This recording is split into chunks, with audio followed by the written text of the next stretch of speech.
తెలంగాణ మాజీ ముఖ్యమంత్రి BRS party అధినేత కల్వకుంట్ల చంద్రశేఖరరావు గారి భారీ బహిరంగ సభలో సుమారు 10,000 మంది కాంగ్రెస్ పార్టీకి సంబంధించినటువంటి లీడర్లు కార్యకర్తలు పాల్గొనబోతా ఉన్నారు అనేది సోషల్ మీడియాలో వినబడుతున్నటువంటి చర్చ. ఈ అంశం పైన చాలా మంది రాజకీయ విశ్లేషకులు, సీనియర్ జర్నలిస్టులు రకరకాలుగా మాట్లాడుకునేటటువంటి కార్యక్రమం చేస్తున్నారు. బీఆర్ఎస్ పార్టీ సభలో కాంగ్రెస్ పార్టీ లీడర్లకు కార్యకర్తలకు ఏం పని? అసలు జగిత్యాలో జరగబోతున్నటువంటి భారీ బహిరంగ సభ ఏ అంశం పైన? కేసీఆర్ సుమారు 1,00,000 మందితోటి భారీ బహిరంగ సభ జగిత్యాల్లో పెడుతున్నాడు. జగిత్యాల్లో ఉన్నటువంటి వివేకానంద గ్రౌండ్లో ఆల్రెడీ సభకు సంబంధించినటువంటి పూర్తి స్థాయి అంశం అంతా కూడా రెడీ అయిపోయినటువంటి పరిస్థితి. ఒకసారి భారీ బహిరంగ సభకు సంబంధించినటువంటి ఆ ఒక ప్రాంగణం చూడవచ్చు. సభా ప్రాంగణం మొత్తం కూడా గ్రీనరీ కనబడతా ఉన్నది. ఆ భారీ బహిరంగ సభలో మొత్తం కుర్చీలు ఏర్పాటు చేసినటువంటి కార్యక్రమం చేసిరు.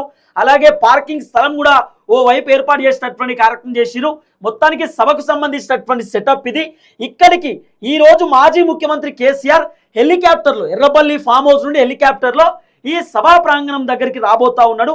సుమారు కేసీఆర్ గంట సేపు కాంగ్రెస్ ప్రభుత్వాన్ని ఉద్దేశించి మాట్లాడేటటువంటి కార్యక్రమం చేయబోతున్నట్టుగా సోషల్ మీడియాలో వినబడుతున్నటువంటి చర్చ చాలా క్లియర్గా చూడొచ్చు. ఆ తర్వాత కుర్చీలు కూడా పూర్తి స్థాయిలో రెడీ అయిపోయినటువంటి పరిస్థితి.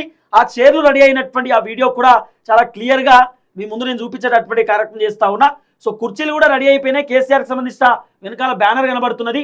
ప్రజా ఆశీర్వాద సభ అని చెప్పి వాళ్ళు పెట్టుకునేటటువంటి కార్యక్రమం చేసి మొత్తానికి చైర్స్ అన్ని కూడా దాదాపు ఆ స్టేజీ పైన ఎంత కాదన్నా కూడా 50-60 మంది వరకు కూర్చోవచ్చు.